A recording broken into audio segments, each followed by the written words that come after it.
The smoke should have been above the roof. It was not. It came from a slit in the foundation, low enough that a dog could have walked through it, curling out from beneath the south wall of a little log cabin in a blue November dawn. No brick stack, no iron pipe through the shingles, no proper chimney at all. From the road, the place looked half-finished. A square cabin, a shallow roof, a dirt yard, a wall of split wood stacked neatly beside the bank. And then that strange blue smoke breathing out of the ground. The first neighbor who saw it stopped his wagon and stared until his mule shifted in the harness. Another man passed later and laughed hard enough to call his wife outside. By noon, half the hollow had heard the story. Caleb Rusk had built a house with the chimney in the wrong end. Not too short, not crooked, not poorly mortared. Wrong. It did not go up. It went down. People made jokes about it for weeks. They said he was trying to warm the dirt. They said he had dug a stove for the moles. They said the first hard freeze would either smoke him out or burn the floor out from under his own bed. And those jokes made sense, because every cabin in that stretch of country worked the same way. You built a fire, you put the pipe above it, you let smoke climb. You hoped the room stayed warm long enough for everyone to sleep. That was the rule. Caleb broke it before he even raised the walls. He dug first, deep, wider than a cellar, stranger than a foundation, almost like he was building the cabin for something under the cabin, instead of for the family that would live inside it. Nobody understood that part, not then. But 3 months later, when the northwest wind pinned the whole hollow under ice, those same neighbors were getting out of bed at 2 a.m. to throw more wood into iron stoves that had already gone hungry. Caleb was not. His fire had gone out before supper, and still, near dawn, his plank floor held a quiet warmth under bare feet. Not hot, not flashy, not the kind of heat that roars at you from a stove door, the kind that stays. That was the part nobody could explain, because the trick was not in the flame. It was not in better wood. It was not in a secret draft. It was not in a bigger stove. The trick was in the hidden stone belly under the floor. A slow path for smoke, a bank for heat. A cabin designed to spend the fire long after the fire was gone. This is the story of how a backcountry mason understood something most cabin builders missed. Warmth is not what the fire makes. Warmth is what the house keeps. Caleb Rusk came into the New River High Country in the early 1880s with 2 oxen, a set of edge tools, and a habit of watching buildings fail before he tried to improve them. The county entry books put him on a narrow tract above the water, around 2,600 feet up, where the ridge line broke the weather into hard angles. Winter did not arrive there gently.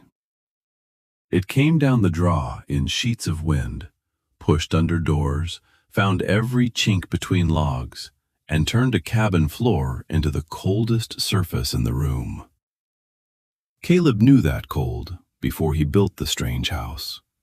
He had spent 2 winters in a regular one, a low log room, clay and moss between the courses, a cast-iron box stove near the middle wall, a stovepipe running straight up through the roof. It worked while the fire worked. That was the trouble. At 9 at night, the stove could glow red and make the ceiling rafters almost warm enough to smell. By 4 in the morning, the room could feel like a shed. The air near the roof still held the last little pocket of warmth, but the floor had turned hard and dead beneath it. Caleb noticed things other men complained about and then forgot. He noticed that the pipe above the stove was the hottest object in the cabin, hotter than the iron sides after the fire settled. He noticed that heat was racing upward through that pipe, leaving before it had done its work. He noticed that his children sat on stools because the floorboards felt like river stones. He noticed that the wall logs were not the worst thief in the room. The foundation was. Every morning when he put his palm on the stones along the north wall, they felt cold enough to sting. Those stones were not helping him. They were drinking from him. And once Caleb saw it that way, the usual question sounded wrong. Not, how do I build a hotter fire? A hotter fire would only send hotter smoke up the same pipe. The better question was colder, quieter, and far more useful. Where can I make the heat wait? That question changed the house. In March, while frost still clung to the shaded banks, Caleb began drawing lines in the back of an old account ledger. Not polished plans, not an architect's drawing, just rough rectangles, arrows, stone walls, a firebox sunk below floor level, and a smoke path that twisted beneath the room before it escaped. His wife, Mara, saw him marking the same page again and again, and asked what he was trying to fix. He told her, "The fire leaves too soon." She said the fire left because fire was smoke, and smoke wet up. Caleb did not argue. He kept drawing. By April, the ground softened enough to cut. That was when the hollow really started watching. Most men building a cabin scraped a shallow trench, set stones where the wall would sit, and got timber up as fast as weather allowed. Caleb spent the first days doing the opposite. He dug a sunken chamber into the hillside before he set a single sill log. 3.5 feet down at the deepest point, wider at the center than the cabin above it, sloped toward the south bank, where a low firebox would sit, with its mouth outside the living room. From the fence line, it looked as if he had lost interest in a cellar and started making a buried road for something no one could see. His closest neighbor, Amos Tolley, finally came over and asked him what he was building. Caleb stood in the pit with his boots sunk in wet clay and gave the answer people would repeat all summer. "I'm putting the stove where the cold sleeps." Amos laughed because he thought it was a joke. It was not. The stonework took nearly 7 weeks. Caleb hauled blue limestone from an old cut above the creek and flat pieces of river slate from the wash below it. He chose the hardest stone he could manage, not because it was pretty, but because it was slow. Slow to heat, slow to cool, slow to give back what it took in. He laid 2 low sidewalls under the future floor, then bent them back and forth in a long serpentine channel. Not a straight flue, not a chimney, a passage. Each channel was only about a hand span wide and a foot tall, tight enough to hold heat against the stone, open enough to let exhaust move. The path ran under the main room, turned at the far wall, crossed back again, turned once more, and finally reached a ground-level vent on the north foundation. If smoke wanted to leave, it had to travel. That was the whole point. In a regular cabin, hot gases ran from stove to sky as fast as the draft could pull them. Caleb forced those gases to brush past stone for as long as he safely could. By the time he capped the channels with slate and built the floor above them, he had nearly 1.5 tons of stone hidden where no visitor would ever think to look. The cabin itself looked plain. That may have been why the mockery kept going. A modest log house pressed against a bank, no fireplace, no big stove in the center. Only a low, arched opening outside the south wall and a little vent where smoke came out near the north stones. Men standing in the road could not see the work that mattered. They could only see the part that looked wrong. And wrong things are easy to laugh at before winter arrives. The objections were not foolish. A short vent might not draft. A buried channel might leak smoke. Hot flues under wood floors might be dangerous. Ash could build up where a man could not reach it. Condensation could sour the channel. A cracked stone could turn a clever idea into a deadly one. Caleb had heard all of that. He had also built in answers. The firebox mouth sat outside the living space, so the fire drew its air from outdoors instead of sucking cold drafts through every crack in the cabin. The firebox floor was lower than the exhaust vent, giving the system a small but steady lift. The first channel rose gently before running level, so heat began the draft before the smoke flattened into its long path. He left 2 clean-out stones under loose floor planks, ugly little details nobody praised and everybody needed. And above the channels, he put stone before wood, so the plank floor never touched flame or fresh smoke. None of this made the system simple. It made it possible. Still, the first firing was a nervous morning. Late October, hard frost on the weeds. Mara standing near the doorway with one hand on her shawl. Caleb fed the outside firebox with split oak and kept the load small. The first smoke hesitated. It rolled dark in the mouth of the chamber. For one long minute, the system looked like it might prove every neighbor right. Then the stones began to warm. The smoke lifted into the first channel. The draw steadied. A pale ribbon appeared at the north vent. Caleb held his hand above it. Warm, not scorching. Moving. He burned for 4 hours. Then he let the fire die and did what no impatient builder likes to do. He waited. An hour passed. The floor above the first channel changed from cold pine to something gentler. 3 hours passed. The room was warmer at ankle height than any cabin floor he had known. 6 hours passed. The stove was gone. The firebox was ash. But the floor still gave heat. By candlelight that night, Mara stepped from the bed and stopped with both feet flat on the planks. She did not say Caleb had been right, not immediately. She only stood there for a moment. Then she said, "It feels like the house is holding its breath." That was close. But it was doing something even better. It was holding its fire.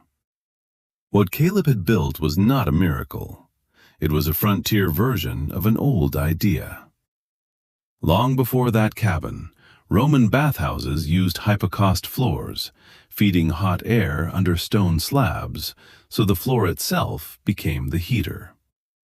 Korean homes used ondol, sending smoke from a cooking fire through sealed channels beneath rooms, where families sat and slept on warm floors. Chinese kang beds did the same thing for sleeping platforms in brutal northern winters. German and Central European tile stoves forced hot gases through long internal paths so ceramic mass could collect heat and release it slowly after the flames were gone. Different cultures, different materials, same underlying truth. Air is a poor vault. Stone is a good one. Warm air rises, gathers near the ceiling, and escapes through every upper crack it can find. Stone does not rise. Stone does not hurry. Stone takes heat into its body and gives it back according to the slow arithmetic of mass, temperature, and time. Most cabins tried to heat the air. Caleb tried to heat the building. That difference is why the room felt different, even when the thermometer did not look impressive. A regular stove made a hot circle and a cold edge. Stand close, you roasted. Step away, you reached for another coat. Your face could feel warm while your feet ached.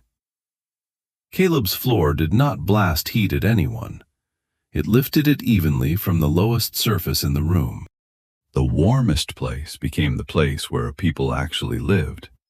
Feet, blankets, chairs, children on the boards. The lower half of the room, not the useless air trapped under the rafters. Modern builders call it radiant heat and thermal mass. Caleb did not need those words. He knew that when warmth came from below, the room stopped fighting itself. The first true test came in December. No storm announced it. The air simply dropped out of the day. By sundown, water buckets had skinned over. By morning, the creek edge carried ice thick enough to snap under a boot.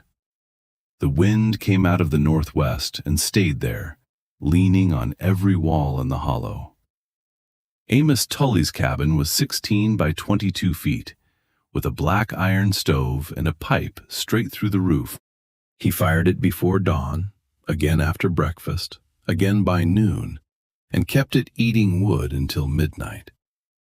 His ledger later showed almost a cord gone in 9 days. Inside, the ceiling warmed first. The stove side of the room warmed next. The floor never caught up. A child crawling near the wall came away crying because the boards were that cold. Across the road, Caleb burned one steady fire from sunrise until late morning.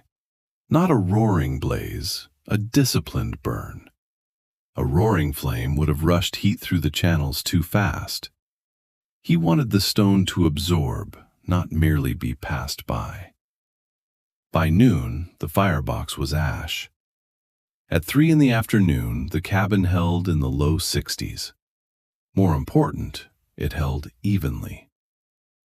The difference between floor height and shoulder height was only a few degrees.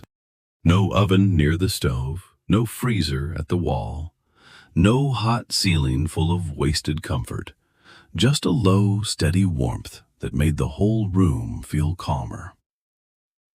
At bedtime, Caleb gave the system another short firing. 2 hours, enough to charge the stone before the family slept. No one rose in the dark to tend it. At dawn, the room was not modern warm. No frontier cabin was. But it was livable. It was stable. And the floor still carried the soft heat of yesterday's fire. The jokes thinned after that. They did not disappear. Men give up laughter slowly when pride is attached to it. Then January came. The cold that winter did not feel like weather. It felt personal. 3 nights in 1 week, the temperature fell below 0 and kept falling. By the second night, hinges dragged, milk froze in a pail beside a wall, and green timber in barns cracked so loud it woke people. The hollow learned exactly what each house could and could not do. Amos fed his stove twice after midnight. By 4 in the morning, with coals still alive, his floor was near freezing, and the air at bed height had fallen into the low 40s. He wrote later that his stove had become a red box in a cold room. That line mattered because it described the failure perfectly. The stove was hot. The room was not. At Caleb's cabin, the fear was different. If the hidden system failed, there was no central stove to save them quickly. No big iron heater waiting in the middle of the floor. His whole idea was buried in stone and darkness. So on the worst day, he began firing before sunup and kept a controlled burn for nearly 6 hours. Oak first, hickory after. A clean draft, slow smoke. Hot gases dragged through the long stone path until the capstones under the floor had taken all they could. By late afternoon, the living space sat around 64 degrees. At midnight, no fire burning, it had slipped into the mid-50s. Before dawn, in the coldest hour, it held near 50. 50 degrees does not sound impressive from a modern living room. In a frontier cabin at -12 outside, with no fire burning and no one awake to tend it, 50 degrees was not comfort. It was victory. And the floor was still faintly warm. The system had not beaten winter by overpowering it. It had beaten winter by delaying it. Every hour the stone released heat was an hour the cold could not fully enter. Every pound of mass under the boards was another small obstacle between the family and the night. By February, the numbers were becoming too plain to ignore. Caleb kept rough records because he was the kind of man who distrusted memory when a pencil could do better. He marked how long he fired, how much wood he split, and what the room felt like at morning and night. Not a scientific chart, a working man's evidence.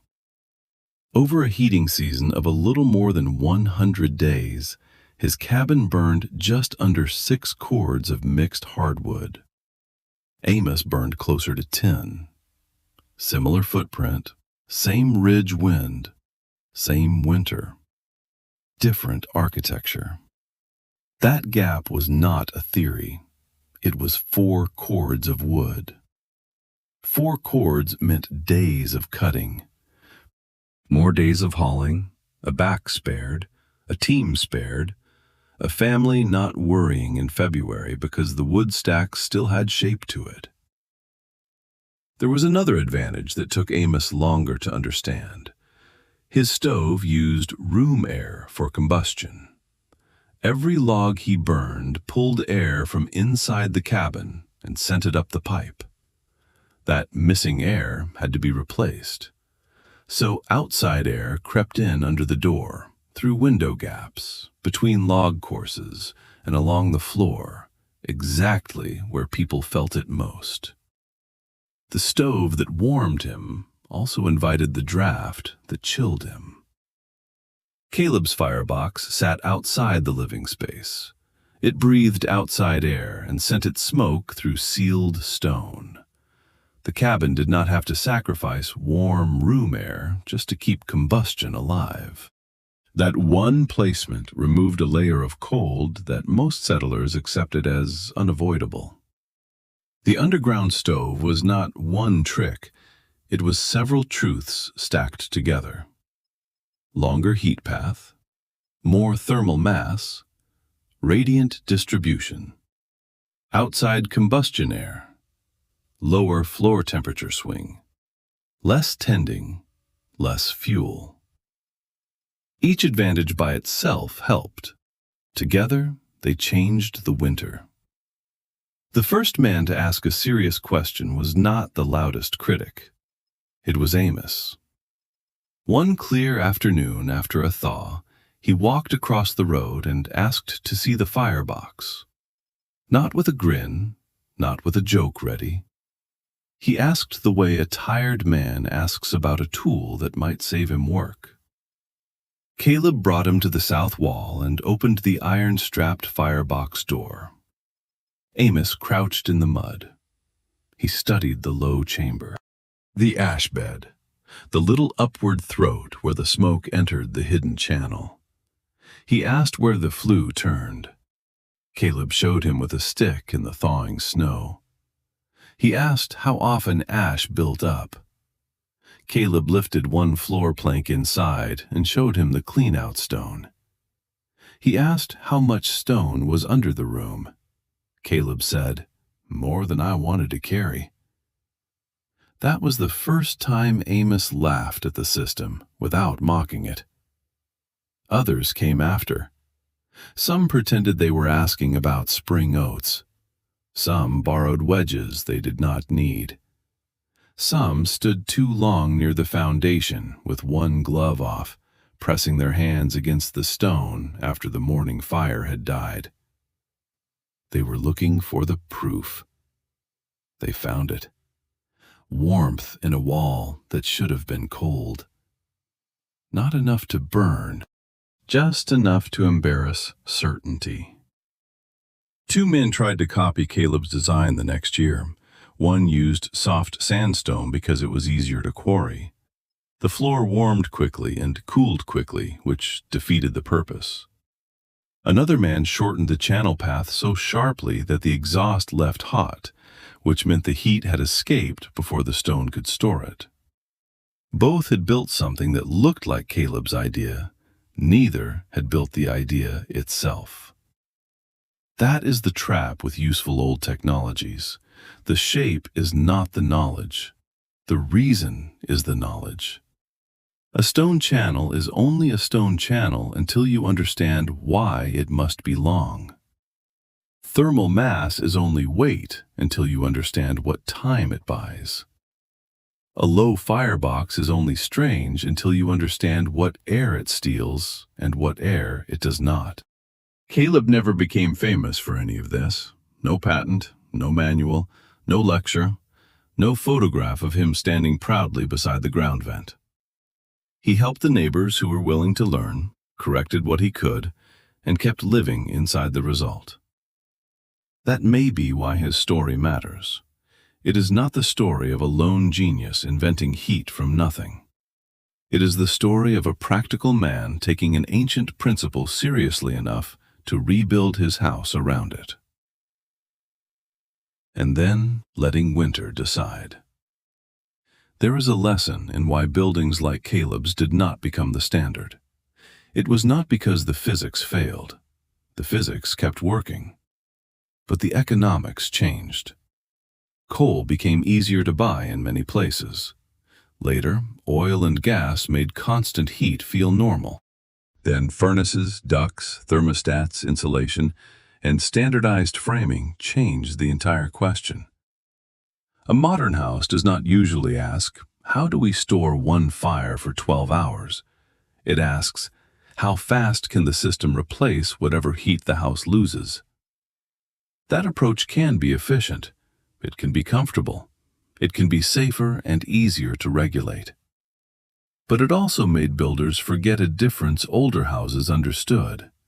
There is warmth in air, and there is warmth in mass. They do not feel the same. Forced air can raise a thermostat number while the floor still feels dead. A hot stove can make one corner unbearable while another corner stays bitter. But a warm floor changes the body before it changes the bragging number on a wall. It warms the feet. It softens the room. It lowers the sense of exposure. That is why radiant floors still feel luxurious, why masonry stoves still have loyal defenders, why modern rocket mass heaters, passive solar slabs, and hydronic floors keep returning to the same idea in newer language. Heat the mass. Let the mass heat the people. Stop throwing warmth away the moment it is made. Caleb's version was rough. It was local. It demanded labor, stone, care, and judgment. It was not a casual weekend project, and it was not forgiving of bad sealing or sloppy draft. Fire under a floor is not romantic when it is built wrong, but built correctly by a man who understood the risks and respected the materials, it did something elegant. It made the house participate. The cabin was no longer a box around a stove. The cabin became part of the stove.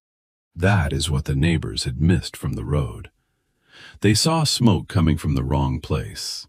They thought the chimney had failed before winter even started. What they could not see was the long, dark path under the floor. the stone taking payment from every hot breath of smoke before letting it leave. They could not see the heat being deposited below their feet. They could only see the little ground vent and laugh.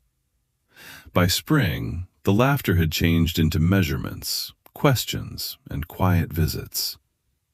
The old road saw fewer jokes and more men standing with their hands on foundation stones, trying to feel what their eyes had not believed. The cabin itself did not last into the next century. Later owners moved the good logs. The roof disappeared.